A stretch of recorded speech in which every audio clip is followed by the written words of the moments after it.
اگر روحیه حساسی دارین این فیلم رو نگاه نکنین. سلام. امروز میخوام یه فمتولیزیک رو از نمای خیلی نزدیک نشونتون بدم. حرکت نکنید لطفاً، همینجوری بمونید. سنتون چالش نکنید، پستون نگاه کنید. لامپ سبز رو میبینی؟ لامپ سبز؟ آره، وسط داره چشمت. دیدم.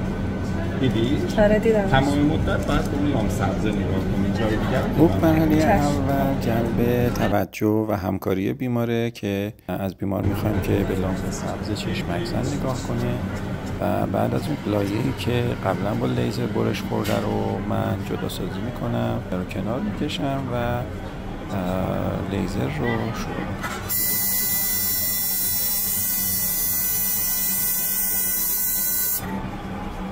بعد از اینکه لیزر تموم شد من اون لایه رو که ضخامت حدوداً 100 میکرونی داره سر جای طبیعی خودش برمیگردونم، شستشوی مختصری انجام میدم و سطحش رو صاف میکنم.